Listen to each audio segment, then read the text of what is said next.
ঈমানের পথে অবিচল থেকে আমার মরণ যেন হয়। ঈমানের পথে অবিচল থেকে আমার মরণ যেন হয়। তোমারই কাছে মিনতি আমার,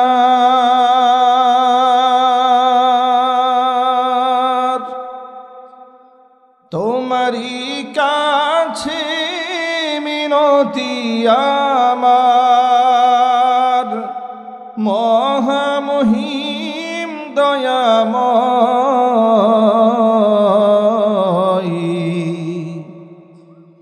ঈমানের পথে অবিচল থেকে আমার মরণ যেন হয়। ঈমানের পথে অবিচল থেকে আমার মরণ যেন হয়। প্রতিদিন মিথ্যে মুখোমুখি হই, বেদিন ফাসিকরা করে হইচই। প্রতিদিন মিথ্যে মুখোমুখি হই, বেদিন ফাসিকরা করে হইচই। আজাজিলে সে গুমরাহি সুর গান করে তুলে মোহময়। আজাজিলে সে গুমরাহি সুর গান করে তুলে মোহময়। ঈমানের পথে অবিচল থেকে আমার মরণ যেন হয়। ঈমানের পথে অবিচল থেকে আমার মরণ যেন হয়। তোমারই কাছে মিনতি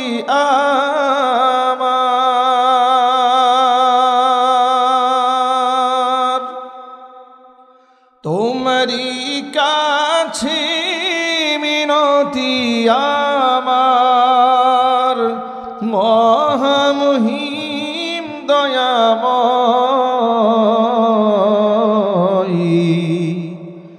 ঈমানের পথে অবিচল থেকে আমার মরণ যেন হয়। ঈমানের পথে অবিচল থেকে আমার মরণ যেন হয়। ঈমানের পথে অবিচল থেকে আমার মরণ যেন হয়।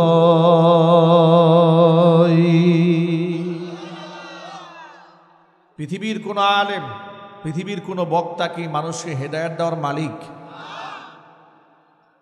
ওলিয়া ওলিয়া পীর বুজুর্গ দূরের কথা, পৃথিবীর কোনো নবীও হিদায়াতের মালিক ছিলেন না। হিদায়াতের মালিক কে? হিদায়াতের মালিক যদি আম্বিয়া আলাইহিমুস সালাতু ওয়াস সালাম হতেন, তাহলে নবীগণের প্রিয় ভাজন ব্যক্তি যারা ছিলেন পৃথিবীতে, তারা কেউ হেদায়েত শূন্য হয়ে দুনিয়া থেকে বিদায় হতেন না। পৃথিবীর প্রথম মানুষ, প্রথম নবী আদম আলাইহিস সালাতুস সালামের ছেলে কাবিল আরেক পুত্র হাবিলকে নিজ হাতে হত্যা করেছে। হেদায়েতের মালিকানা যদি নবী আদম আলাইহিস সালাতুস সালামের কাছে থাকত, তিনি তার সন্তানদেরকে এমন বিপদগামী হতে দিতেন না। কথা বলতে হবে, ঠিক কিনা? হেদায়েতের মালিকানা যদি নবী নূহ আলাইহিস সালাতুস সালামের হাতে হতো, তাহলে তিনি তার কলিজার টুকরা সন্তান কেনানকে কুফফারদের সাথে মিলিত হয়ে আল্লাহর প্লাবনে, আল্লাহর গজবে দুনিয়া থেকে বিদায় হতে দিতেন না। হেদায়েতের মালিকানা যদি নবী লূত আলাইহিস সালাতুস সালামের হাতে থাকতো, প্রিয়তমা স্ত্রী কওমে লূতের সাথে সঙ্গ দিয়ে আল্লাহর গজবে জমিন থেকে বিদায় হতো না। হেদায়েতের মালিকানা যদি জাতির পিতা ইব্রাহিম আলাইহিস সালাতুস সালামের হাতে থাকতো, তাহলে তার অতি প্রিয় কলিজার টুকরা শ্রদ্ধাভাজন পিতা আজর ঈমান হারা হয়ে মুশরিক অবস্থায় দুনিয়া থেকে বিদায় নিত না। হিদায়াতের মালিকানা যদি সর্বোপরি দু জাহানের বাদশাহ ইমামুল মুরসালিন রাহমাতুল লিল আলামিন খাতামুল আম্বিয়া নবিয়ুনা মুহাম্মদুর রাসূলুল্লাহ সাল্লাল্লাহু আলাইহি ওয়াসাল্লামের হাতে থাকতো, কলিজার টুকরা চাচা আবু তালেব ঈমান হারা হয়ে দুনিয়া থেকে বিদায় নিতেন না। কথা বলতে হবে, ঠিক কিনা বলেন? আল্লাহর হাবিব সাল্লাল্লাহু আলাইহি সাল্লাম যখন দেখতে পেলেন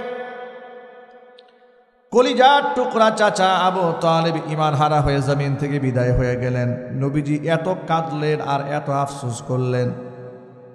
কোরআন মাজিদে আল্লাহ পাক বলে দিলেন, ও আমার হাবিব, ইন্নাকা লা তাহদি মান আহাবাবতা ওয়ালাকিন্নাল্লাহা ইয়াহদি মান ইয়াশা। ও আমার হাবিব, আপনি যাকে খুশি তাকে হিদায়াত দিতে পারবেন না। হিদায়াতের মালিক আপনি নন, হিদায়াতের মালিক আমি আল্লাহ রাব্বুল আলামিন। যাকে খুশি তাকে আমি আল্লাহ পাক হিদায়াত দান করে দেব। এক বাক্যে সকলে একটু জবাব দিয়ে বলুন তো, হিদায়াত দেওয়ার একমাত্র মালিক কে? আল্লাহর কাছে আমরা হিদায়াত কামনা করি, কিন্তু আমাদের এই উপমহাদেশে যেহেতু আমাদের ধর্মীয় আবেগ অনেক বেশি, ধর্মীয় জ্ঞান কম, এই সুযোগটাকে কাজে লাগিয়ে এদেশের ভণ্ড ধর্ম ব্যবসায়ী, ভণ্ড পীররা মাজারের ব্যবসা জমজমাট করে ফেলেছে। তারা এখন দরবার থেকে শুধুমাত্র হেদায়েত বিক্রি করে না, জান্নাতের মোটামুটি টিকিটও বিক্রি করে। বাংলাদেশের এমন কুখ্যাত দরবারও আছে, আমি আপনাকে এখন এই মুহূর্তে ভিডিও রেকর্ড শোনাতে পারবো। লক্ষ লক্ষ মুরিদ তাদের আছে, সেই মজলিসি তারা ওপেনে লাখো মানুষের সামনে ঘোষণা দিয়ে বলছে, এই পীরের মুরিদ যদি কেউ হয়, সে যদি মারা যায়, কবরে সওয়াল জবাব করার জন্য ফেরেশতা আসবে না। এমন কথাও বলেছে তারা। চট্টগ্রাম জেলার এক কুখ্যাত পীরের দরবার থেকে ফতোয়া দেওয়া হয়েছে, তারা এমন আকীদাও লালন করে, মালাকুল মাউত মুরিদের জান কবজ করবে না ততক্ষণ, পীরের পারমিশন পাবে না যতক্ষণ। এ ধরনের বিশ্বাস করলে ঈমান থাকবে? একটু জোর আওয়াজে বলতে হবে, ঈমান থাকবে। কিন্তু এই বিশ্বাস নিয়ে তো অসংখ্য লোক নামাজ ছেড়ে দিয়েছে, অসংখ্য লোক তো উরসে গরু নিয়ে যাচ্ছে কিন্তু নামাজ পড়ে না। কথা একটু জোরে বলতে হবে, ঠিক কিনা? আপনারা কি বাহিরে আওয়াজ হচ্ছে? এই সাইডটাতে কোনো ডান বামে কোনো আওয়াজ নাই, কিন্তু অপারেটর ভাই এই সাইডটাতে আওয়াজ নাই, এই সাইডটাতে আওয়াজ নাই। কি সমস্যা দেখেন তো? এদিকে কোনো মাইক ঘুরাই দেওয়া যায় কিনা? একটু এদিকে মাইক আমাদের ঘুরাই দেওয়া যায়, দুই পাশ থেকে মাইক একটু ঘুরাই দেন। এই গ্যাপ জায়গার মধ্যে আওয়াজ নাই, দেখেন একটু ঘুরাই দেন মাইক। যেহেতু লোকেরা বিশ্বাস করে বসে আছে, আমরা এমন পীরের মুরিদ হয়েছি, আমাদের চিন্তার কোনো কারণ নাই। নাউজুবিল্লাহ বলবেন না? সবাই একটু জুড়ে বলুন নাউজুবিল্লাহ। আপনাদের কাছে মনে হয় যে আমি গল্প বলছি আপনাদের সামনে? আপনারা এই কিছুদিন আগে একটা ভিডিও দেখেছেন, অল্প কিছুদিন আগে। আমরা তো সারা জীবন আপনাদেরকে এই ধরনের মাজার পূজারীদের ব্যাপারে সতর্ক করেছি। শিরকের বিরুদ্ধে বলেছি, বেদাতের বিরুদ্ধে বলেছি, কুসংস্কারের বিরুদ্ধে বলেছি, জুলমের বিরুদ্ধে বলেছি। কথা বলতে হবে ঠিক কিনা? খোদাদ্রোহিতার বিরুদ্ধে বলেছি, নাস্তিকদের বিরুদ্ধে বলেছি, বারবার সতর্ক করেছে। কিন্তু ওরা আবার আমাদের কথার পাল্টা জবাব দিয়ে বলেছে যে আমরা মাজার পূজা করি না, আমরা মাজার জিয়ারত করি, মাজার ওয়ালাদেরকে আমরা মোহাব্বত করি, আর আমাদেরকে ওয়াহাবি বলে গালমন্দ করেছে। কিন্তু ওরা যে মাজার পূজা করে তার দলিল তো ইতোমধ্যে জাতির সামনে ওরা তুলে ধরেছে। তার প্রমাণ কি? এসএসসি পরীক্ষার্থী কয়েকটাকে ধরে নিয়ে গেছে মাজারে, আবার ভিডিও করে ছেড়েও দিয়েছে। এসএসসি পরীক্ষার্থীদেরকে নিয়ে মাইজ ভান্ডার দরবার শরীফে গিয়া বলছে, বাবা তোমার কদমে আমাদের সালাম, সালামটা গ্রহণ কইল। আর এই যে ছেলেগুলো আসছে এসএসসি পরীক্ষা দেবে, এদের ভুল ত্রুটি ক্ষমা করে দিয়ে তুমি পরীক্ষায় কামিয়াব করে দিও। নাউজুবিল্লাহ বলবেন না? একটু জোরে বলুন না নাউজুবিল্লাহ। এটা যে সুস্পষ্ট শিরিক, কোনো সন্দেহ আছে?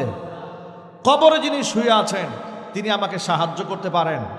একটু জোরে বলতে হবে, পারেন। যিনি আমাকে সাহায্য করবেন তিনি কে? আল্লাহর হাবিব সাল্লাল্লাহু আলাইহি সাল্লাম তার কলিজার টুকরা ভাতুষপুত্র আব্দুল্লাহ ইবনে আব্বাস রাইসুল মুফাসসিরিন তাকে ডেকে বলছেন, ইয়া গোলাম ইদা সাআলতা ফাসআলিল্লাহ, ও আমার বৎস শোনো, তোমার যদি কিছু চাওয়ার প্রয়োজন হয় তো আল্লাহর কাছেই চাবে।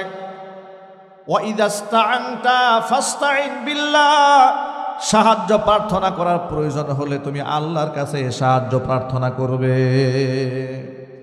মনে রেখো, তামাম পৃথিবীর সকল মানুষ যদি তোমার অকল্যাণ চায় আর আল্লাহ যদি কল্যাণ চান, তাহলে গোটা পৃথিবীর মানুষ মিলেও তোমার অকল্যাণ করতে পারবে না। আর আল্লাহ পাক যদি অকল্যাণ চান, বিশ্বের সমস্ত মানুষ মিলেও যদি তোমার কল্যাণ চান, পৃথিবীর মানুষ তোমার কল্যাণ সাধন করতে পারবে না। এক বাক্যে সকলকে বলতে হবে, কল্যাণ ও কল্যাণের একমাত্র মালিককে। সুতরাং মাজারে চাওয়া যেমন শিরিক, মাজারে শুয়ে আছেন তিনি দিতে পারেন এই বিশ্বাস রাখা যেমন শিরিক, অনুরূপভাবে পহেলা বৈশাখে মঙ্গল শোভাযাত্রা করে তার কাছে মঙ্গল কামনা করাও শিরিক। আফসোসের সাথে আমাদের বলতে হচ্ছে, আজকে 90 থেকে 95% মুসলিম অধ্যুষিত এই দেশে মুসলমানদেরকে মুশরিক বানিয়ে দেওয়ার জন্য যে কত প্রকার চক্রান্ত চলছে তার কোনো হিসাব নাই। চক্রান্ত থেমে নাই বাংলাদেশে।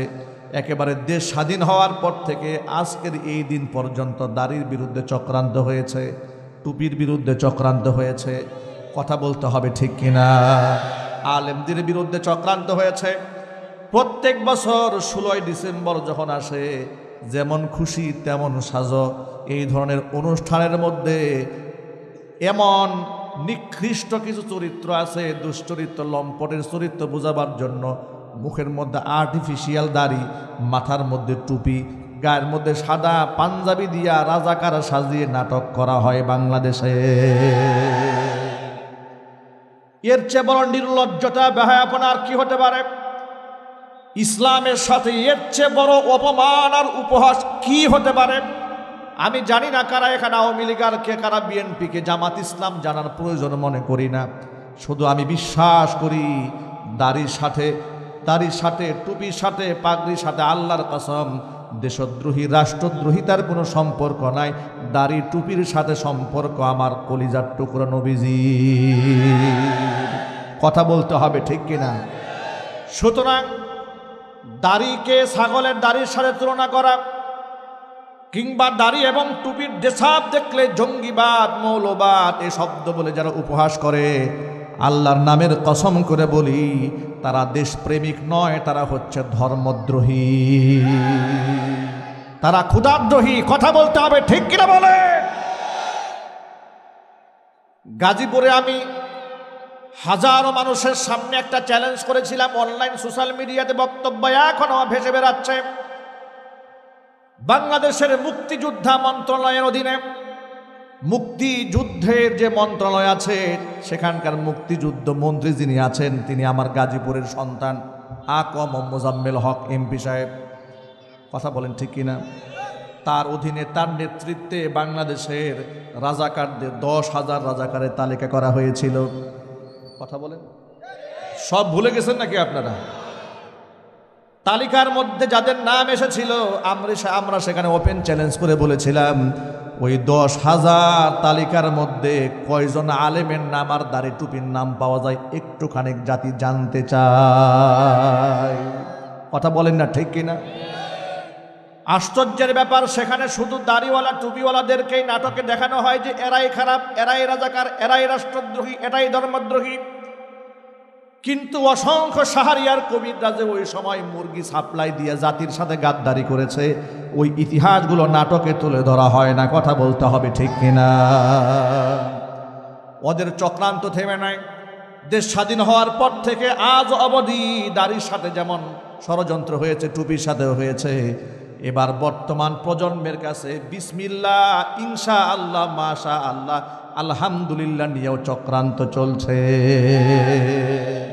ওরা চায় না এদেশে ইনশা আল্লাহ থাকুক, ওরা চায় না এদেশের সন্তানরা মাশা আল্লাহ বলুক, ওরা চায় না আমার কলিজার টুকরা সন্তানরা আলহামদুলিল্লাহ বলুক।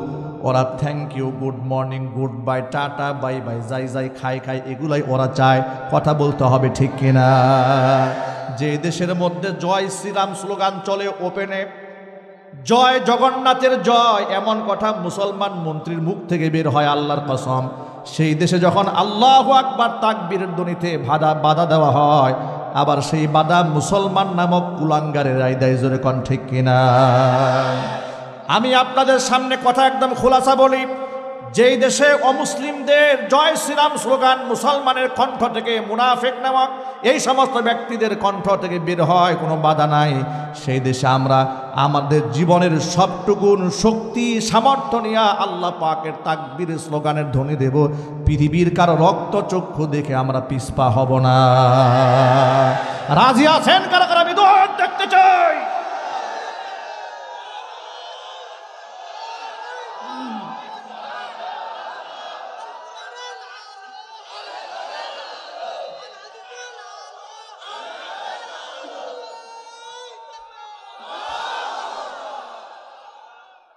ওদের চক্রান্ত যে থেমে নেয়, আপনাদের সামনে আমি প্রমাণ পেশ করছি, লক্ষ্য করেন। কথাটা খুব গভীর মনোযোগ সহকারে শুনতে হবে। ইসলামে ভাষার গুরুত্ব অপরিসীম, ঠিক কিনা বলেন? আমি আমার মাতৃভাষায় কথা বলি, বাংলা ভাষায় কথা বলি, বাংলা ভাষার গুরুত্ব ইসলামে আছে না নাই? একটু জোরে বলতে হবে তো। আচ্ছা, আপনারা সকলে এ কথা বলেন তো আমাকে, এই পৃথিবীতে বর্তমানে 7,000-এর উপরে ভাষা আছে, এই সমস্ত ভাষার স্রষ্টাকে? একটু জোরে বলেন সকলে। সকল ভাষার স্রষ্টাকে? প্রমাণ কোরআন থেকে নেন। সূরা রুমের মধ্যে আল্লাহ পাক বলেন, আমিন আয়াতিহি খালকুস সামাওয়াতি ওয়াল আরদি ওয়া ইখতিলাফু আলসিনাতিকুম ওয়া আলওয়ানিকুম ইন্না ফি যালিকা লাআয়াতিন লিল আলিমিন। আমি আল্লাহ পাকের কুদরতের সৃষ্টির নিদর্শন দেখো। খালকুস সামাওয়াতি ওয়াল আরদি, আসমান জমিনের সৃষ্টি, এটা আমি আল্লাহ পাকের একটা নিদর্শন। ওয়াখতিলাফু আলসিনাতিকুম ওয়া আলওয়ানিকুম, তোমাদের ভাষার বৈচিত্র্যময়তা, গায়ের রঙের ভিন্নতা, এগুলা মানুষ তৈরি করে দেয় নাই। সাদা আমি তৈরি করেছি, কালা আমি আল্লাহই তৈরি করেছি, শ্যামবর্ণ আমি তৈরি করে দিয়েছি, শ্বেতাঙ্গ কৃষ্ণাঙ্গ আমি তৈরি করেছি। তোমাদের বাংলা ভাষা, আরবি, উর্দু, ফার্সি ভাষায় সকল ভাষার স্রষ্টা আমি আল্লাহ। জোরে জোরে কোন সুবহানাল্লাহ। ইন্না ফি যালিকা লাআয়াতিন লিল আলিমিন, জ্ঞানীদের জন্য এখানে শিক্ষা রয়েছে। প্রত্যেকটা মানুষের কাছে তার মায়ের ভাষার গুরুত্ব আছে। আল্লাহর হাবিব বিশ্বনবী রাহমাতুল লিল আলামিন বলেছেন, আনা আফসাহুল আরব, আমি আরবদের মধ্যে সবচেয়ে বিশুদ্ধ আরবি ভাষী। আল্লাহ নবী সাল্লাল্লাহু আলাইহি সাল্লামকে আল্লাহ পাক আরবি ভাষায় দুনিয়াতে প্রেরণ করেছিলেন। পৃথিবীর প্রত্যেকটা নবীকে তার মাতৃভাষায় দুনিয়াতে আল্লাহ পাক কিতাব দান করেছেন। জোরে কোন সুবহানাল্লাহ। কোরআন কারীমের ভাষায় আল্লাহ বলছেন, ওয়ামা আরসালনা মির রাসূলিন ইল্লা বিলিসানি কওমিহি লিয়ুবাইয়িনা লাহুম ফায়ুদিল্লুল্লাহু মান ইয়াশাউ ওয়া ইয়াহদি মান ইয়াশা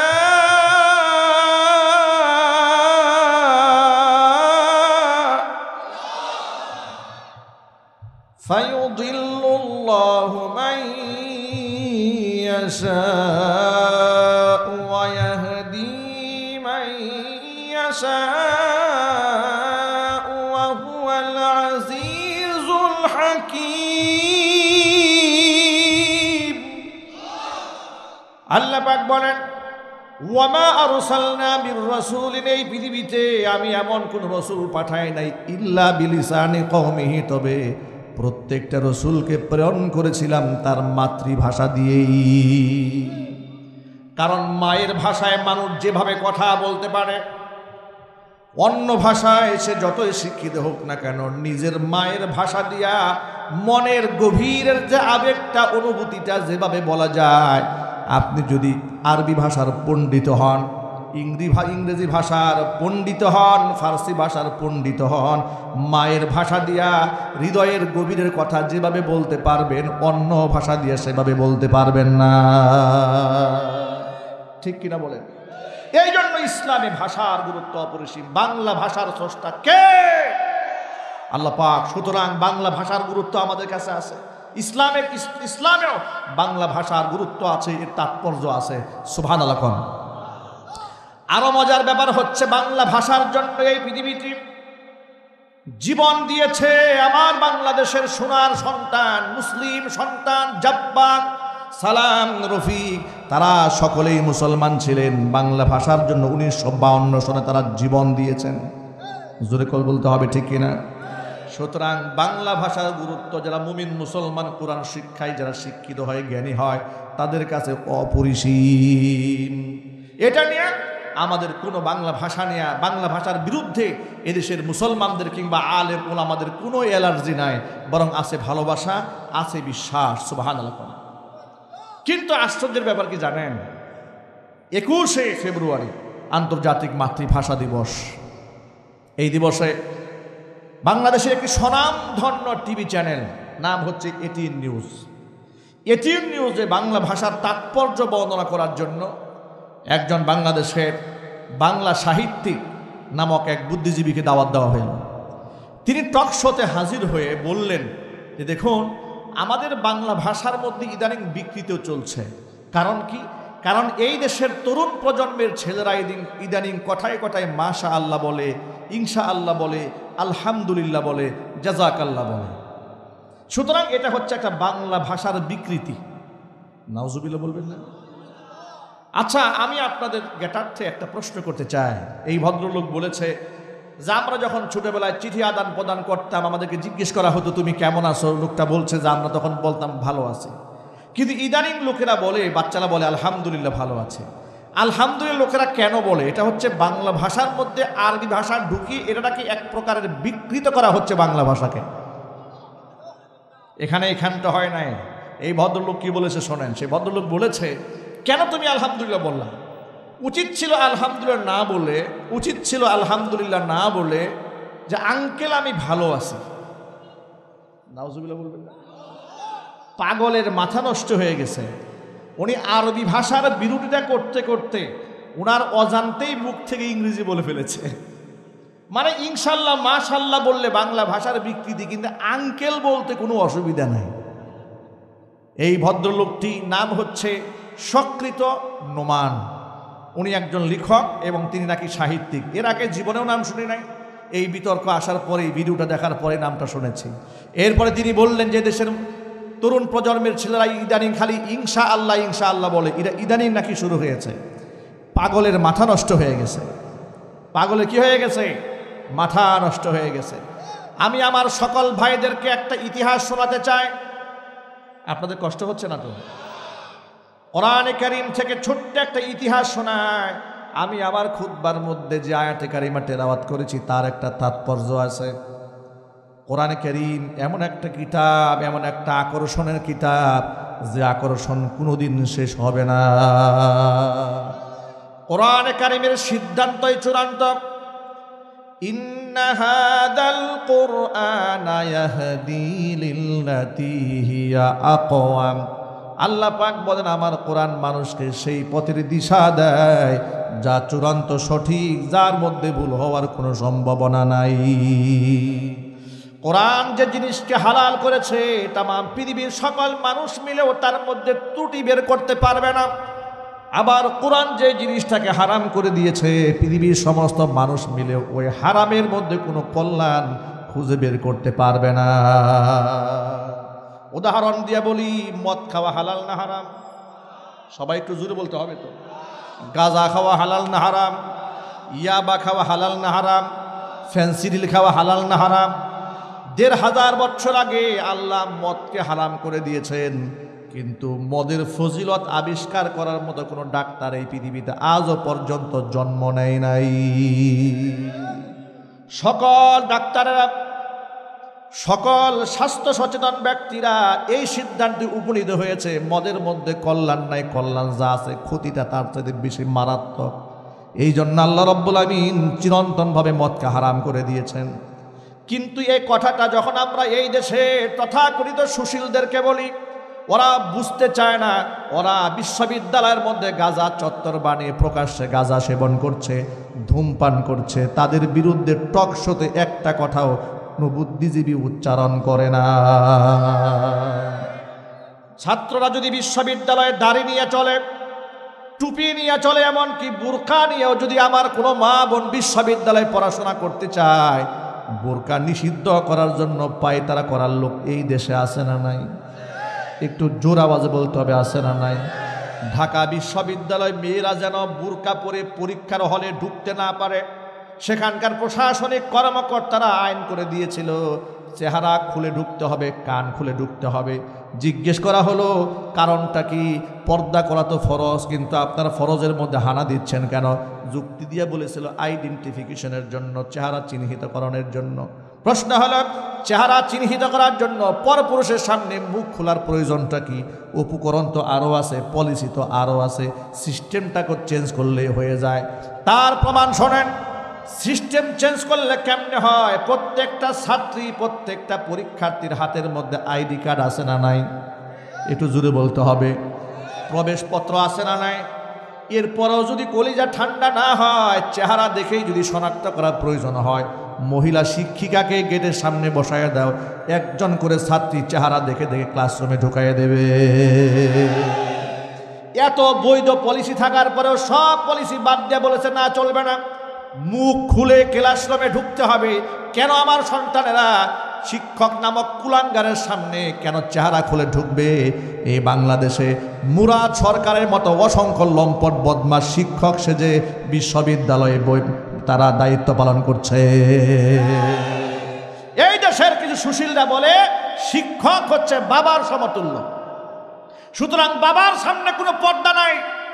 তাদেরকে বলবো, ভিকারুন্নিসা নুন স্কুল অ্যান্ড কলেজে শিক্ষার্থী মেয়েরা রাজপথে নেমে তাদের শিক্ষক মুরাদ সরকারের বিরুদ্ধে আন্দোলন করছে। বলছে এই লম্পট শিক্ষকটি মেয়েদেরকে বলতো, তুমি তো আমার মেয়ের মতো, আমি তোমার পাশাপাশি বসলে কোনো অসুবিধা নাই। এই কথা বলে মেয়েদের ক্লাসে বসে মেয়েদের পাশাপাশি গায়ে হাত দিত। হাত দিয়ে এই লম্পটের কলিজা ঠান্ডা হয় না, নেকের ছবি মেয়েদেরকে দেখাতো এই শিক্ষক নামক কুলাঙ্গার। ওর বিচার হওয়ার দরকার আছে না নাই? একটু আওয়াজ উঠতে হবে, বিচার হওয়ার দরকার আছে না নাই? শুধু বহিষ্কার করলে হবে না। যেই সমস্ত লম্পট শিক্ষক নামক কুলাঙ্গারেরা আমার মেয়ের, আমার বোনের চরিত্র নিয়ে ছিনিমিনি খেলেছে, এর প্রত্যেকটাকে ফাঁসির দণ্ডে দণ্ডিত করতে হবে।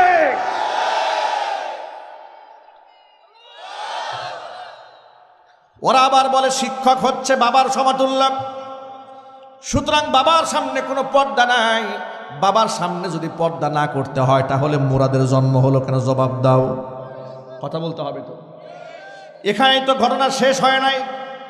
আপনারা হয়তো ভাবতে পারেন এটা ইন্ধনটা মনে হয় কাকতালীয় ব্যাপার না, সব জায়গায় চক্রান্ত চলছে। এই যে কুষ্টিয়া ইউনিভার্সিটিতে ইসলামিক বিশ্ববিদ্যালয়ের একটা মেয়ে ভাইবা পরীক্ষা দিতে গেল, ভাই বা বোর্ডের সদস্য যারা ছিলেন তারা বললেন, তোমার মুখের মধ্যে নেকাব আছে, পর্দা আছে, সরাও। পর্দা না সরালে পরীক্ষা নেওয়া হবে না। নাউজুবিল্লাহ পড়েন। আপনারা বলেন পর্দা করা সুন্নত না ফরজ? আরো জোরে বলেন। পরীক্ষা দেওয়াটা কি ফরজ? মেয়েটা বলল পরীক্ষা দেওয়া ফরজ না পর্দা করা ফরজ। সুতরাং আমি আমার মুখ থেকে নেকাব সরাবো না। মেয়েটার পরীক্ষা নেওয়া হয় নাই। এক সপ্তাহ পরে আমাদের আন্দোলনের কারণে মেয়েটার পরীক্ষা নেওয়া হয়েছে। আমি আপনাদের শুধু একটা কথায় বোঝাতে চাই, একটা ইসলামিক বিশ্ববিদ্যালয়ে মেয়ে যদি পর্দা করে পরীক্ষা দিতে না পারে, এই যদি হয় বিশ্ববিদ্যালয়ের শিক্ষক মণ্ডলীদের অবস্থা, ইসলামিক বিশ্ববিদ্যালয়ে এদেশে ইসলাম কতটুকু নিরাপদ একটু চিন্তা করে দেখুন। আমি আপনাদের কাছে একটা প্রশ্ন রাখতে চাই, আপনারা মেহেরবানি করে সকলে মিলে এক বাক্যে জবাব দেবেন। আমাদের বাংলাদেশের একজন বিখ্যাত আলেম 55 বছর কোরআনে কারিমের তাফসীর করে দুনিয়া থেকে বিদায় হয়ে গেছেন। কথা বলতে হবে, ঠিক কিনা? তিনি একটি কবিতা বলেছিলেন মানুষকে বুঝাবার জন্য চট্টগ্রামের লাখো মানুষের সামনে। তিনি বলেছিলেন, বরবাদ গুলিস্তা কে লিয়ে এক হি উল্লু কাফি হ্যায়, গুলিস্তা কি হার শাক পে উল্লু बैठे है फिर अंजाम गुलिस्ता किया होगा। একটা বাগান ধ্বংস করার জন্য একটা হুতুম পেঁচাই যথেষ্ট। কথা বলতে হবে, ঠিক কিনা? আর হুতুম পেঁচা বসে গেছে ডালে ডালে, সেই বাগানের কি অবস্থা হবে আল্লাহ জানে। আজকে বিভিন্ন জায়গার মধ্যে নাস্তিকরা বসে ইসলাম নিয়ে ষড়যন্ত্র করছে। এই নাস্তিকদের দাঁত ভাঙ্গা জবাব দেওয়ার জন্য বাংলাদেশের তাওহীদি মুসলমানকে গর্জে উঠতে হবে।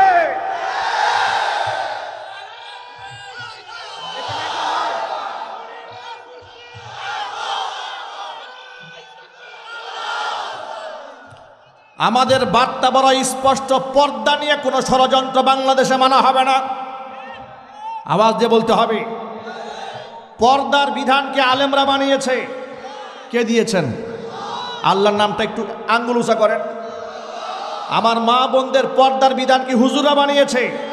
কে দিয়েছেন? চিল্লায় বলে। সুতরাং যে বিধান আল্লাহ দিয়েছেন, তোমার এত অ্যালার্জি কেন? কথা বলেন, ঠিক কিনা বলেন? তোমার সেই পর্দা নিয়ে এত জ্বলে কেন? শুধু কি তাই? এদের পর্দা নিয়ে যেমন অ্যালার্জি, ওই যে বুদ্ধিজীবী টকশোতে বসে ইনশা আল্লাহর বিরুদ্ধে বিষোদ্গার করছে, অত সে বলছে ইনশা আল্লাহ নাকি বাংলাদেশে নতুন নতুন তৈরি হয়েছে। আপনাদেরকে একটা গল্প শোনায়। কোরআনে কারিমের বিষয় তো কখনো শেষ হবে না। কোরআনে কারিমের একটা চিরন্তন আকর্ষণ আছে, এর তেলাওয়াতে আকর্ষণ আছে, এর বিষয়বস্তুর মধ্যেও আকর্ষণ আছে।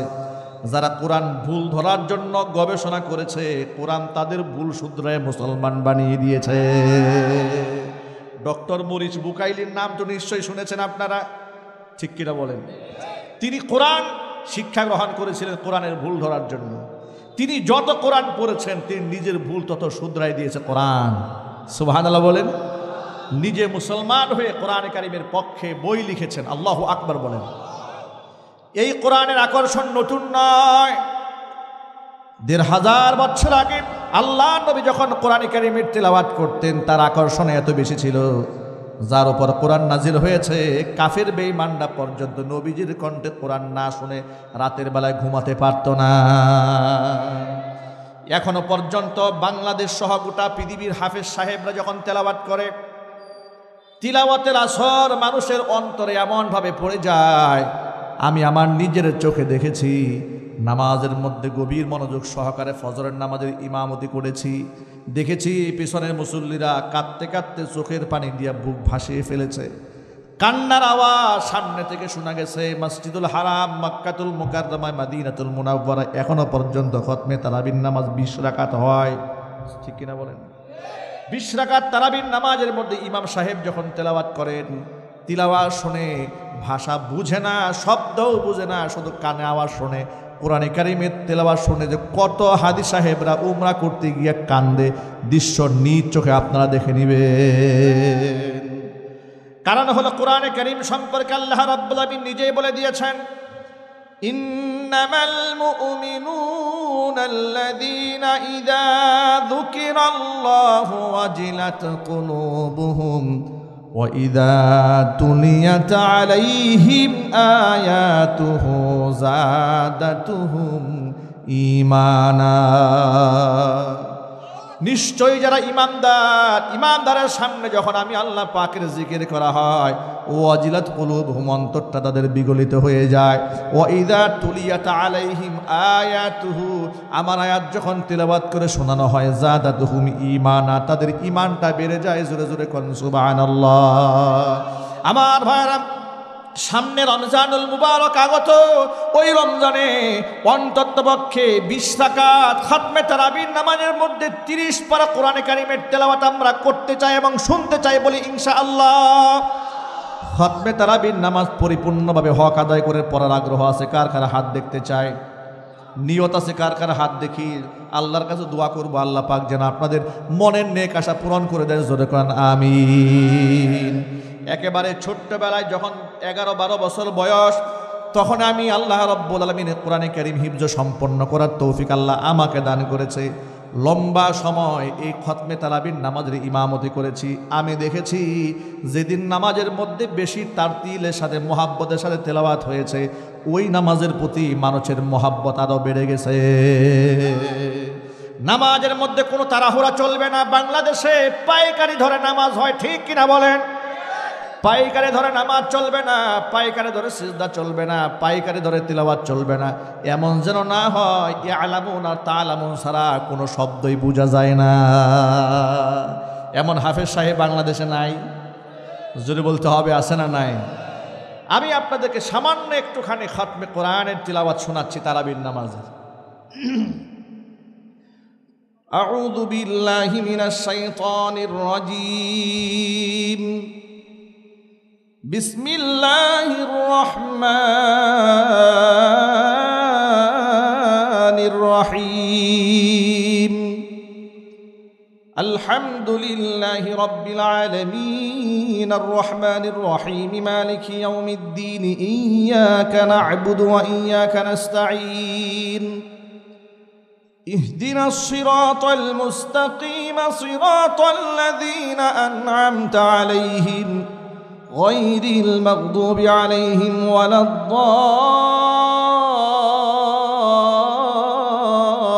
الضالين. بسم الله الرحمن الرحيم. يا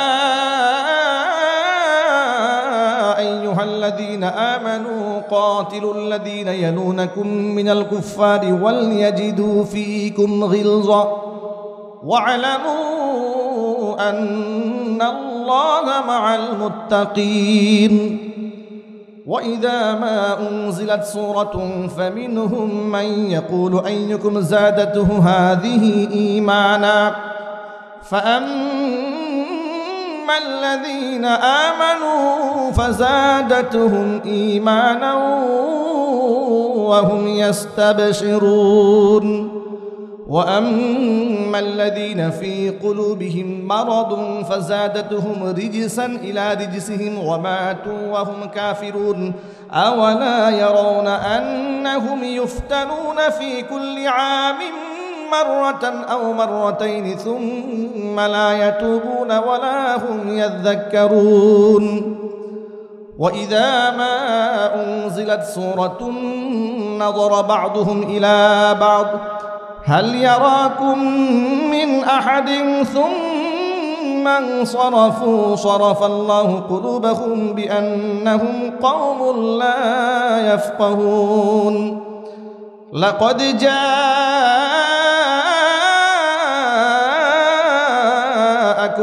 لقد جاءكم رسول من أنفسكم عزيز عليه ما عنتم حريص عليكم بالمؤمنين رؤوف رحيم. فإن تولوا فقل حسبي الله لا إله إلا هو عليه توكلت وهو رب العرش العظيم.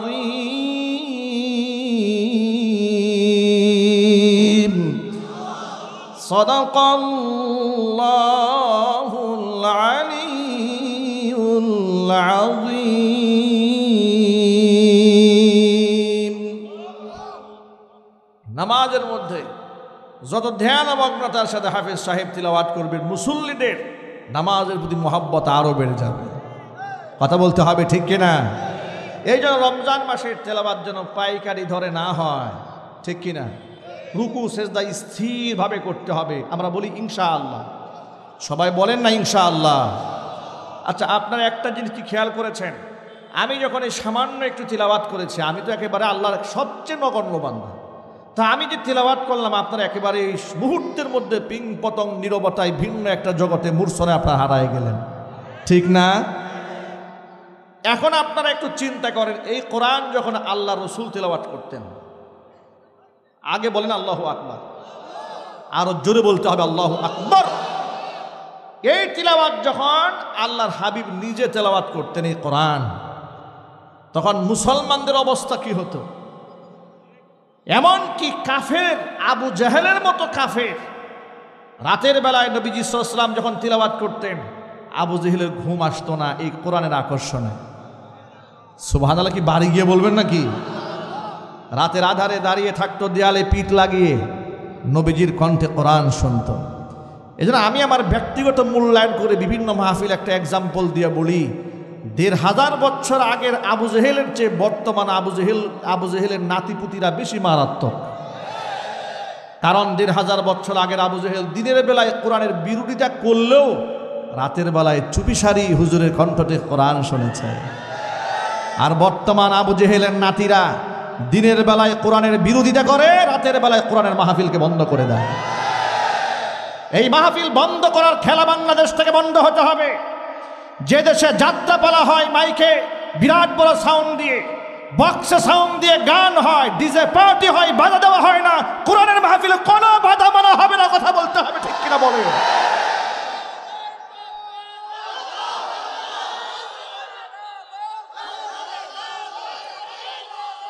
আমার যুবক ভাইরা, কথাটা একটু বোঝাবার জন্য বলি, আমাদের মতো আদনা মানুষ কোরআন শরীফের তেলাওয়াত করলে মানুষ যেমন পাগল পারা হয়ে যায়, রাতের আধারে নবীজি সাল্লাল্লাহু আলাইহি ওয়াসাল্লামের তেলাওয়াত শোনার পরে আবু জেহেলের অবস্থা বড় ভয়াবহ হয়ে যেত। আবু জেহেলরা যখন দেখলো কোরআনের আকর্ষণ থেকে মানুষকে দূরে সরানো সম্ভব হচ্ছে না, আর কোরআনের আকর্ষণ থেকে মানুষকে আপনি কিভাবে দূরে সরাবেন? এই কোরআন তো মানুষের বানানো কোনো বই নয়। কোরআনে কারীম কার বাণী? আর জোরে বলুন, কার বাণী? পৃথিবীর সমস্ত নবীগণ বিদায় হয়ে গেছেন, তাদের মুজিজাও বিদায় হয়ে গেছে। আমার আপনার নবী দুনিয়া থেকে চলে গেছেন, তো মুজিজা কোরআন শরীফ বিদায় হয় না, আজও আছে। তৎকালীন যুগে কাফেররা চিন্তা ভাবনা করল, যেহেতু কোরআন থেকে মানুষকে কোনোভাবে সরানো সম্ভব হচ্ছে না, অন্তত পক্ষে একটুখানি যাচাই করে দেখি মুহাম্মদ সাল্লাল্লাহু আলাইহি সাল্লাম আসলে সত্য নবী নাকি মিথ্যাবাদী। একটুখানি যাচাই করার জন্য তারা মক্কার দুজন বিশিষ্ট ব্যক্তিকে নির্বাচন করলো, মদিনায় পাঠিয়ে ইহুদিদের কাছ থেকে তথ্য নেওয়ার জন্য। যেই দুজন ব্যক্তিকে তারা সিলেক্ট করলো, একজনের নাম হচ্ছে নজর ইবনে হারেস, আরেকজনের নাম হচ্ছে উকবা ইবনে মুইত। তারা ছিল মক্কার বিশিষ্ট কাফের, বড় লিডার, পয়সাওয়ালা, অর্থবিত্ত, বিত্ত বৈভবের মালিক। তাদেরকে পাঠিয়ে দিল মদিনায়। মদিনার ইহুদি পণ্ডিতদের কাছে গিয়ে তারা জিজ্ঞেস করলো, আমাদের অঞ্চলে একটা লোক আসছে, লোকের আবির্ভাব ঘটেছে, যার নাম হচ্ছে মোহাম্মদ, বাবার নাম আব্দুল্লাহ, মায়ের নাম আমিনা, জন্মগ্রহণ করেছে কুরাইশ বংশে। এত বিশ্বস্ত আর এত সুন্দর আচরণের অধিকারী মানুষ পৃথিবীতে কোনোদিন আমরা দেখি নাই। কাফেররা স্বীকার করতে বাধ্য হয়েছে, 40 বছরের লোকটা জীবনে একটা মিথ্যা শব্দ বলে নাই। জোরে জোরে কোন আল্লাহু আকবার। তখন মদিনার ইহুদিরা মক্কার কাফেরদের পাঠানো 2 জন ব্যক্তিকে শিক্ষা দিয়া দিল, শোনো, তোমরা মক্কায় ফিরে গিয়া মুহাম্মদ সাল্লাল্লাহু আলাইহি সাল্লামকে 3টা প্রশ্ন করবে। 3টা প্রশ্নের জবাব যদি তিনি দিতে পারেন, প্রমাণিত হবে তিনি সত্য নবী, তার বিরুদ্ধে আন্দোলন করে কোনো লাভ হবে না। আর যদি তিনি প্রশ্নের জবাব দিতে না পারেন, তোমরা বুঝে নিবা তিনি মিথ্যাবাদী, বাগাড়ম্বরকারী। 3টা প্রশ্ন শিখাই দিল। 1 নম্বর প্রশ্ন হচ্ছে জিজ্ঞেস করবা রূহ কি জিনিস, ভালো করে শোনেন। 2 নম্বর প্রশ্ন হচ্ছে জিজ্ঞেস করবা বাদশাহ যুলকরনাইনের কাহিনী, যিনি পৃথিবীর পূর্ব পশ্চিম সফর করেছে, তার কাহিনী শোনান। 3 নাম্বার প্রশ্ন করবা ওই যুবকদের কাহিনী শোনান যারা ঈমান রক্ষা করার জন্য নিজের মহল্লা ছেড়ে দিয়ে পাহাড়ের গুহায় গিয়ে আশ্রয় গ্রহণ করেছিল, মানে আসহাবুল কাহাফের কাহিনী শোনান। 3টা প্রশ্নের জবাব তিনি যদি নবী না হন কশ্চিন কালেও দিতে পারবে না, কারণ ওহির ইশারা ছাড়া এই জবাব দেওয়া সম্ভব নয়। এবার মক্কার সব কাফেররা একত্রিত হয়ে গেছে, প্ল্যান প্রোগ্রাম কনফার্ম। নবীজি সাল্লাল্লাহু আলাইহি সাল্লামকে তারা 3টা প্রশ্ন করবে। সবাই চলে আসছে হুজুরের সামনে, এসে বলে, মুহাম্মদ, আমরা তোমাকে 3টা প্রশ্ন করব, জবাব দিতে পারলে প্রমাণ হবে তুমি সত্য নবী। আল্লাহর হাবিব বললেন, প্রশ্নগুলো করো।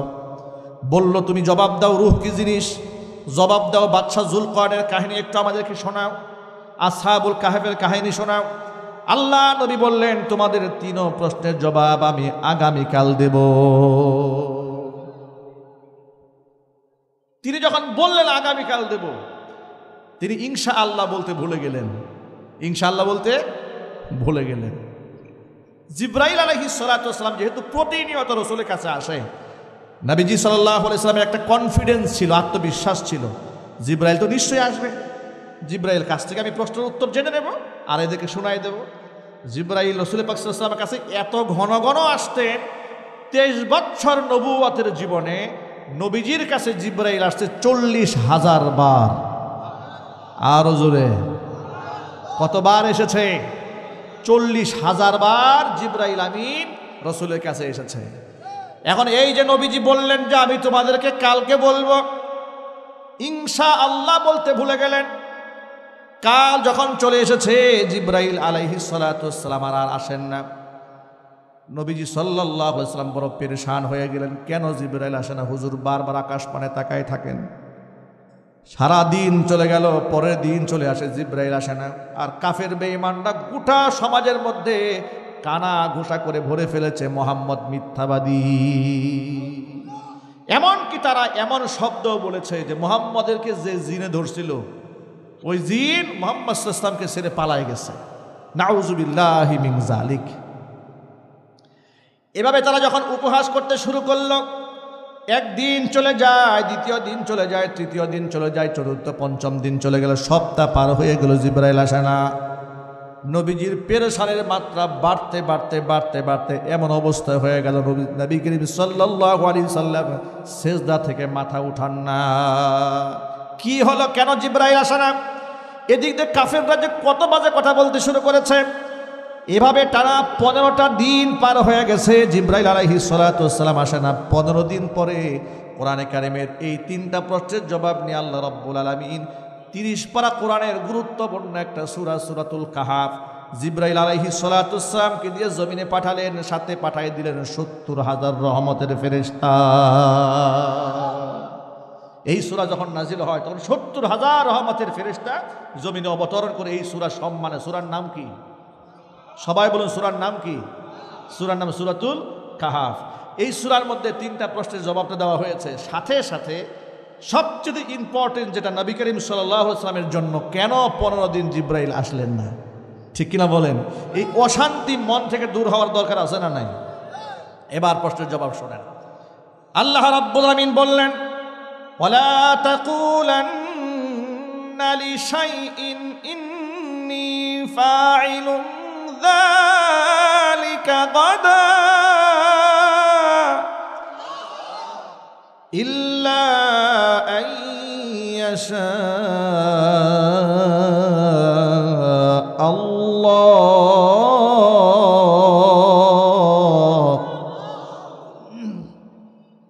ওয়াযকুর রাব্বাকা ইযা নাসীত ওয়াকুল আসা আন ইয়াহদিয়ানি রাব্বি লিআকরাব মিন হাযা রাশাদা। আল্লাহ পাক বলেন, আমার হাবিব, আপনি ভবিষ্যতের ক্ষেত্রে কোনো কথা বলতে গেলে ইনশাআল্লাহ ছাড়া কোনো কথা বলবেন না। সুবহানাল্লাহ বলেন। কেন জিবরাইল আসে নাই? শোনেন, আপনি যে বলেছেন আগামীকাল বলবো, আপনি ইনশাআল্লাহ বলেন নাই। কারণ ইনশাআল্লাহ অর্থ মানে হচ্ছে যদি আল্লাহ চান। ঠিক কিনা বলেন? যদি কে চান? আচ্ছা মনে করেন আমরা সবাই একটা জিনিস চাই, কিন্তু আল্লাহ এটা চান না, কাজ হবে? আরো জোরে বলেন। আমরা সবাই চাই, আল্লাহ চান না, কাজ হবে? আর আল্লাহ চান, আমরা কেউ চাই না, হবে না? হয়ে যাবে। সুতরাং ইনশাআল্লাহ ছাড়া আপনি কোনো কথা বলবেন না। এখানে ছোট্ট একটা সিক্রেট দেই আপনাদের কাছে। এই যে আমরা ভবিষ্যতের জন্য ইনশাআল্লাহ বলি, এই বিধানটা কি ইদানিং নাজিল হয়েছে? কতদিন আগে নাজিল হয়েছে? ১৫০০ বছর আগে নাজিল হয়েছে। তখন থেকে এই মুসলমানদের জবানে ইনশাআল্লাহর রেওয়াজ চালু হয়েছে। এই যে ২১শে ফেব্রুয়ারিদের পাগলটা যে বললো টেলিভিশন টকশোতে বসে যে এই দেশের মুসলমানরা নাকি ইদানিং নতুন নতুন ইনশাআল্লাহ বলা শুরু করেছে, ওই পাগলকে আজকে ৭ই মার্চ স্মরণ করিয়ে দিতে চায়। আজকেই সেই ঐতিহাসিক ডে। কথা বলে না কেন? আজকে সেই ঐতিহাসিক ডে। স্বাধীনতার স্থপতি প্রেসিডেন্ট মরহুম শেখ মুজিবুর রহমান দুনিয়া থেকে চলে গেছে। আল্লাহ পাক তাকে জান্নাতুল ফেরদাউস দান করেন। তিনি এই যে দেশের যুদ্ধ শুরু হওয়ার প্রারম্ভে ৭ই মার্চের ভাষণে লাখো লাখো দেশপ্রেমিক মানুষদেরকে সামনে নিয়ে বলেছিলেন, রক্ত যখন দিয়েছি রক্ত আরও দেব, এদেশকে মুক্ত করে ছাড়ব ইনশাআল্লাহর আওয়াজটা সকলে জুড়ে বলতে পারেন নাই। বঙ্গবন্ধুর মতো জুড়ে বলতে হবে, এদেশকে মুক্ত করে ছাড়ব ইনশাআল্লাহ। এর দ্বারা কি প্রমাণ হয়েছে? এর দ্বারা প্রমাণ হলো দেশ তৈরি হওয়ার আগে এদেশের মুসলমানদের জবানে ইনশাআল্লাহ ছিল। সুতরাং সেই ইনশাআল্লাহ নিয়ে এই দেশে নতুন করে যাদের অ্যালার্জি শুরু হয়েছে, বাংলা ভাষার বিকৃতি বলে ইনশাআল্লাহর বিরুদ্ধে যারা কথা বলে, আল্লাহর কসম করে বলছি এরা কাফের বেঈমানদের এজেন্ট, টাকার বিনিময়ে বাংলাদেশে গোলামি করছে। কথা বলতে হবে, ঠিক কিনা? সুতরাং ইনশাআল্লাহর বিরুদ্ধে কোনো ষড়যন্ত্র বাংলাদেশে মেনে নেওয়া হবে না। জোরে বলতে হবে। আলহামদুলিল্লাহ বিরুদ্ধে কোনো ষড়যন্ত্র বাংলাদেশে মেনে নেওয়া হবে না। জাযাকাল্লাহর বিরুদ্ধে কোনো ষড়যন্ত্র বাংলাদেশে মেনে নেওয়া হবে না। বরং আমি অনেক মাহফিলে বলেছি, আজও বলি, এদেশ স্বাধীন হয়েছে ইনশাআল্লাহর বদৌলতে। বঙ্গবন্ধু যদি ইনশাআল্লাহ না বলতেন হয়তো বা এদেশ স্বাধীন নাও হতে পারে। ইনশাআল্লাহর বরকতে আল্লাহ দেশকে মাত্র ৯ মাসে স্বাধীন করে দিয়েছেন। আল্লাহু আকবার বলেন। সুতরাং শুকরিয়া আদায় করে প্রত্যেকটা এদেশের সদস্যের মুখে মুখে ইনশাআল্লাহ থাকা উচিত। আর ওরা বলে ইনশাআল্লাহ বললে নাকি আমরা মৌলবাদ হয়ে যাই। পাগলের মাথা নষ্ট হয়ে গেছে। এগুলা চিকিৎসার প্রয়োজন আছে না নাই? তবে এদের চিকিৎসা কিন্তু পাবনায় হবে না। এদের জন্য আলাদা একটা থেরাপি হসপিটাল বানাতে হবে। এখানে শুধু থেরাপি চলবে, এখানে ওয়াজ চলবে না, শুধু পিটানি চলবে। কথা বলে ঠিক কিনা?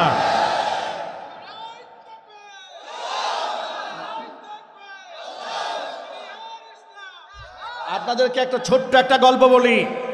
এদেশের নাস্তিক কিংবা বাংলাদেশের মুসলমানের ঘরে জন্ম নেওয়ার পরে ইসলামের প্রতি অ্যালার্জি, এরা কেন লাফালাফি করে, ছোট্ট একটা তথ্য বলি আপনাদের কাছে, আপনারা নিশ্চয়ই বুঝতে পারবেন।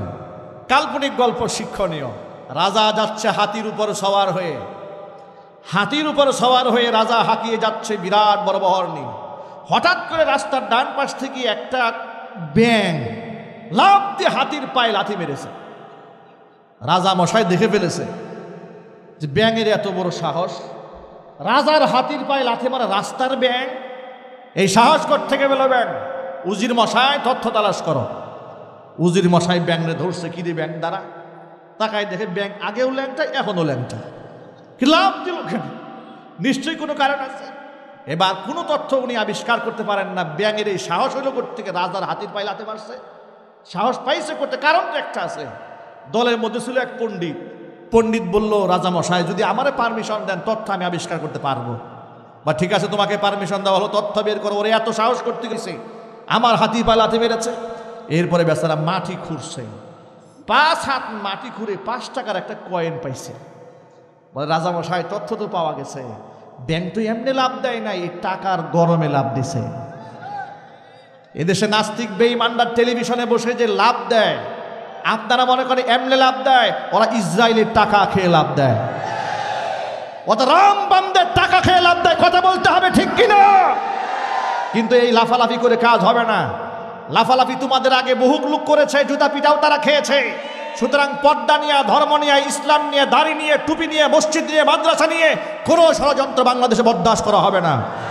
কে আওয়ামী লীগকে, বিএনপিকে, জামাত ইসলামকে, আপনার হেফাজত ইসলাম ভাগাভাগি নয়, ধর্ম এবং ইসলামের ক্ষেত্রে সব আমরা অভিন্ন একমত। রাজি আছেন? কারণ দুহাত দেখতে চাই।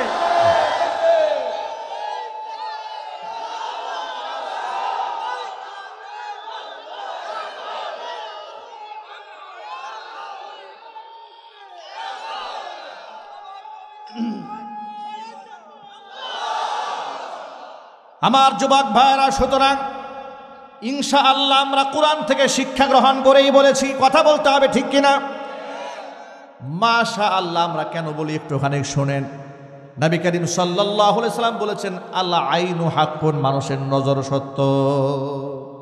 রাস্তাঘাট দিয়ে হেঁটে যাচ্ছেন, সুন্দর একটা ফুলের বাগান কিংবা ফলের বাগান দেখেছেন, খালি বলছে লাউ গাছটা কি সুন্দর রে, ব্যাস পরের দিন থেকে লাউ গাছ পচা ধরছে। এরকম বেবরকতি লোক সমাজে আছে না?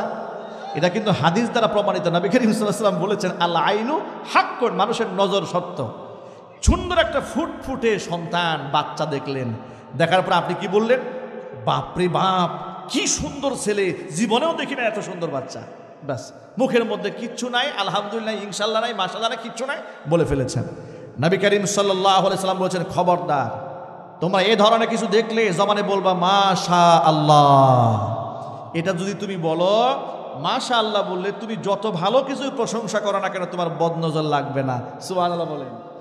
আমার এই বক্তব্য অসংখ্য মা বোনরা শুনতে পাচ্ছেন। আমি জানি এখানে হাজার হাজার মা বোনেরা এসছেন। মা বোনদেরকে বলবো, প্রিয় মায়েরা, বোনেরা, বাচ্চাদেরকে যার তার কুলে দেবেন না, যার তার সামনে নেবেন না, ঠিক কিনা বলেন? বাচ্চারা এরা মাসুম, বেগুনা, এদেরকে খুব কেয়ার ইউনিটের মধ্যে আল্লাহ পাক রেখেছিলেন মাতৃগর্ভে, ঠিক কিনা বলেন?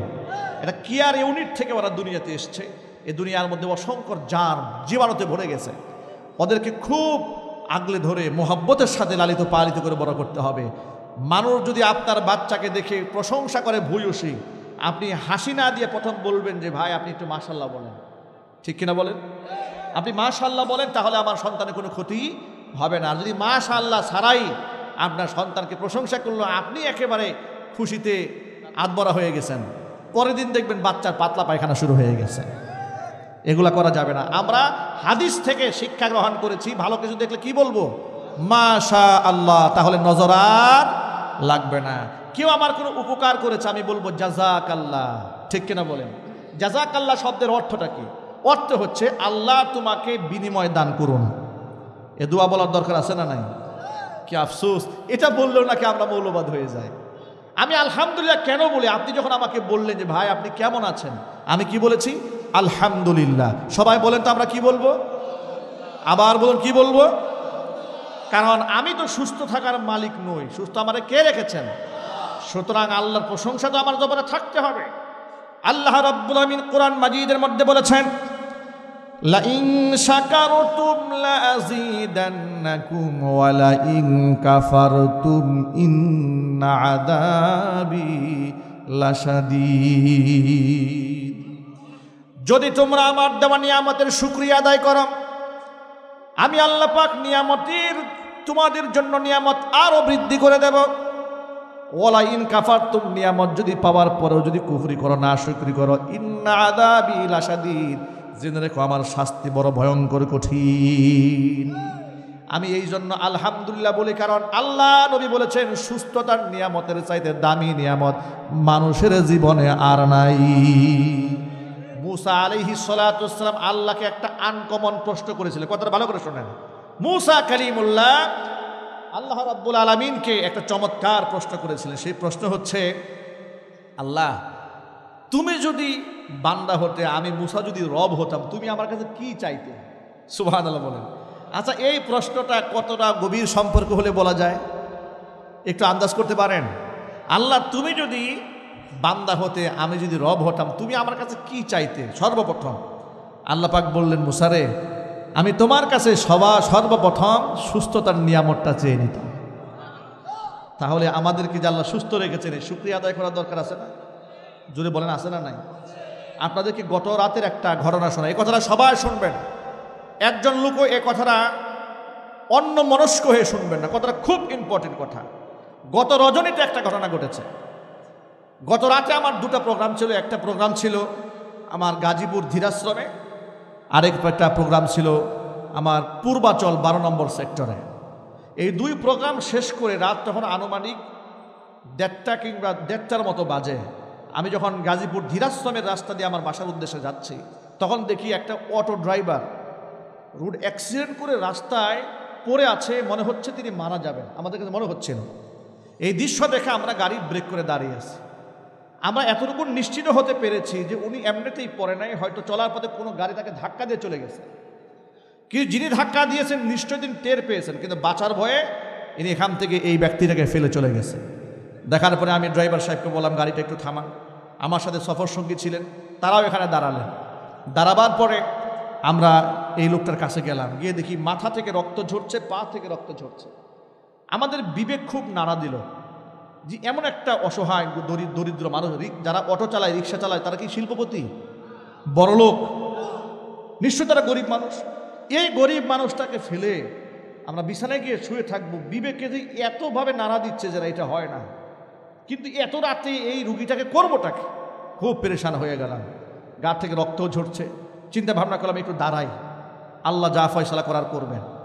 এরপরে দাঁড়িয়ে গেলাম, সেখানে আরও কিছু অটোওয়ালা আসলেন, এদেরকে দাঁড় করালাম। কিছু গাড়িওয়ালা আসলেন, দাঁড় করালাম যে ভাই দেখেন তো ওনাকে কেউ চিনেন কিনা। একজন অটোওয়ালা বলে, হুজুর আমি তো ওনাকে চিনি, উনি পূর্ব চান্দনাতে ওনার বাড়ি, ওনার এই সম্পর্কে আছে। পরে পকেটে মোবাইল ছিল, উনি সেন্সলেস, ওই লোকটা পড়ে আছে। পকেটে মোবাইল ফোনে আমরা যোগাযোগ করেছি। যোগাযোগ করার পরে তাদের আত্মীয়স্বজনকে ইনফর্ম করা হলো। আমরা এই রুগীটাকে নিয়ে চলে গেলাম গাজীপুর সদর হসপিটালে। গভীর রাত, আমাদের বিশ্রাম দরকার, ঘুম দরকার, সারা রাত জেগে আসছি। এটা আমাদের কাছে নাই, আমাদের কাছে মূল ইম্পর্টেন্ট হচ্ছে আল্লাহ যেন আমাদের উসিলায় এই লোকটাকে বাঁচাইয়া দেন। চলে গেলাম সদর হসপিটালে। সেখানে গিয়ে জীবনে যে তিক্ত অভিজ্ঞতার সম্মুখীন হলাম, এটা আপনারা খুব ভালো করে শুনবেন।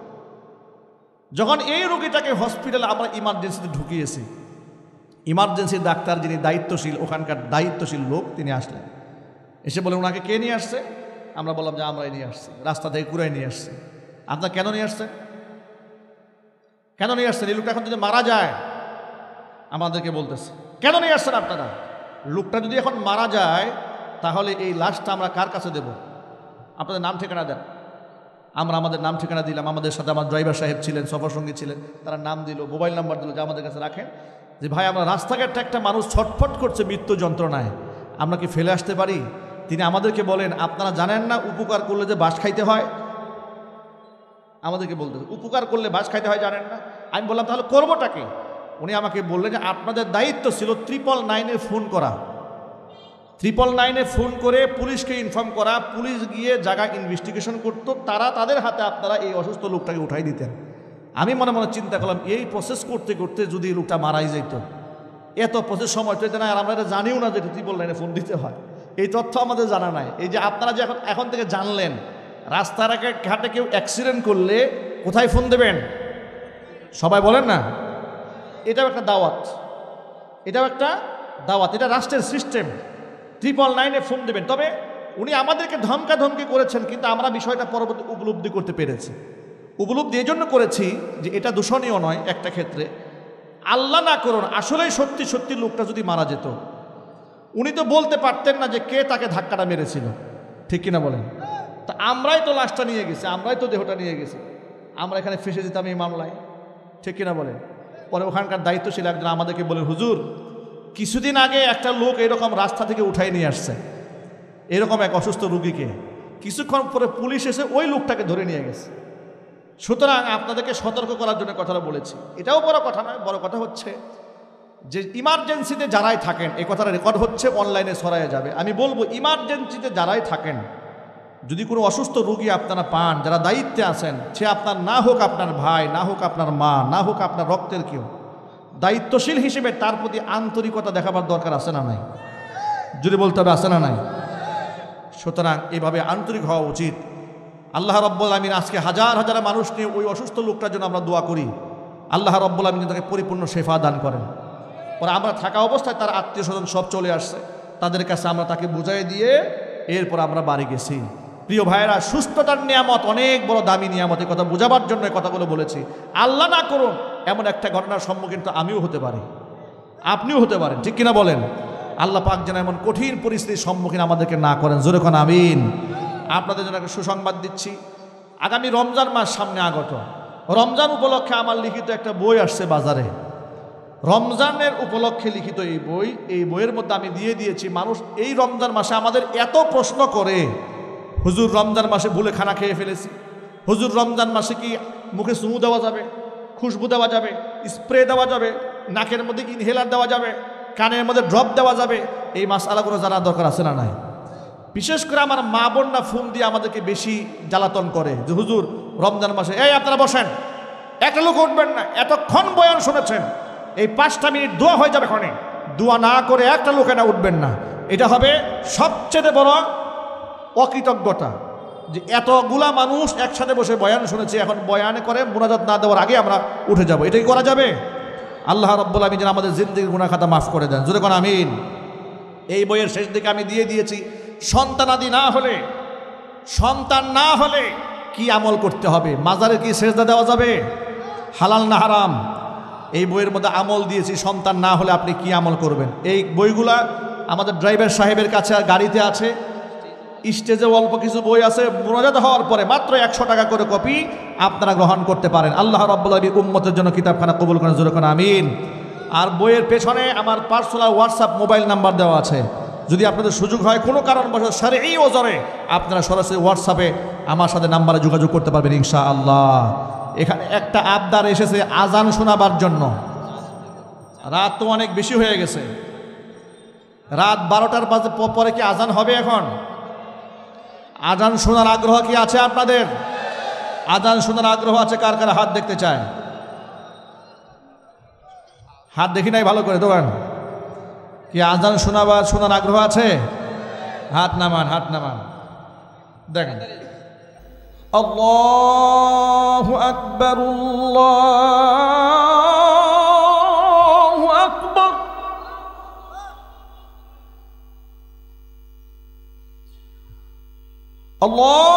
আল্লাহু আকবার,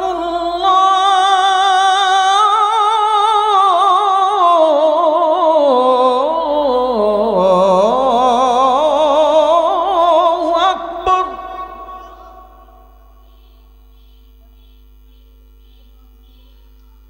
আশহাদু আল্লা ইলাহা ইল্লাল্লাহ।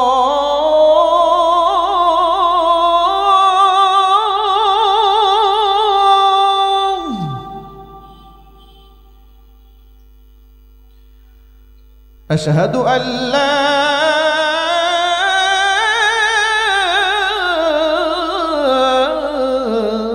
إله إلا الله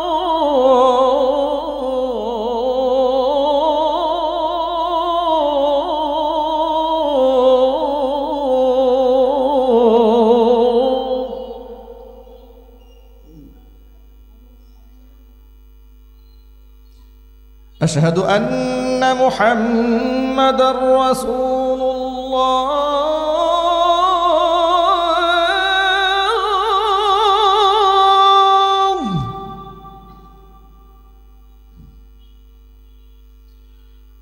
أشهد أن محمد رسول الله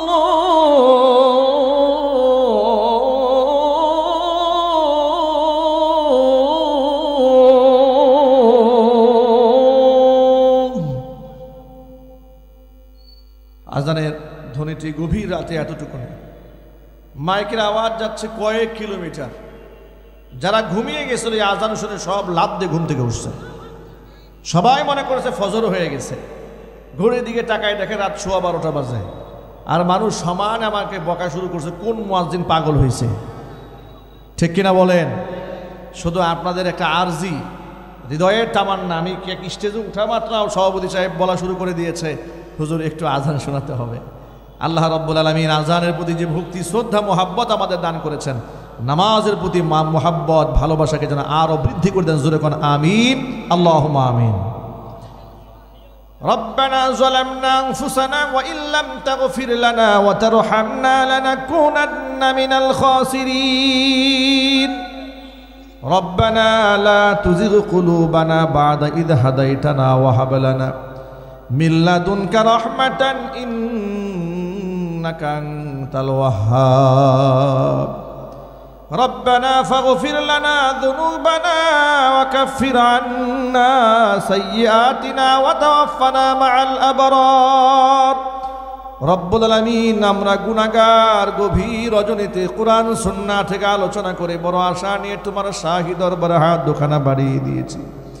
মেহেরবানি করে আলোচনার ভুল বিয়াদবি ক্ষমা করি, সাবের হাদিয়াটুকুন কবুল করে মঞ্জুর করে সোনার মদিনায় তোমার হাবিবের রওজা মুবারকে পৌঁছিয়ে দাও।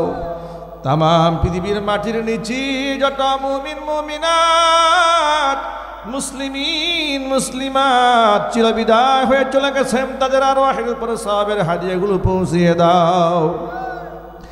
আমাদের মা বাপ যাদের দুনিয়ার জমিন থেকে চলে গেছেন, মা বাবার কবরগুলোকে জান্নাতের টুকরায় পরিণত করে দাও। আত্মীয় স্বজনের কবর আযাব কিয়ামত পর্যন্ত বন্ধ করে দাও। রব্বুল আলামিন, অত্র মাদ্রাসাকে তুমি কিয়ামত পর্যন্ত কবুল করে নাও। মাদ্রাসার সমস্ত হাজাত তোমার গায়বে খাজানা থেকে মিটিয়ে দাও। মাদ্রাসার সভাপতি, সেক্রেটারি, কোষাধ্যক্ষ, সদস্যবৃন্দ, মুহিব্বিন, মুতাআল্লিকিন, সংশ্লিষ্ট ব্যক্তিবর্গ যারা আছেন, আল্লাহ সকলকে তুমি মাফ করে দাও, সকলকে দিনের জন্য কবুল করে নাও।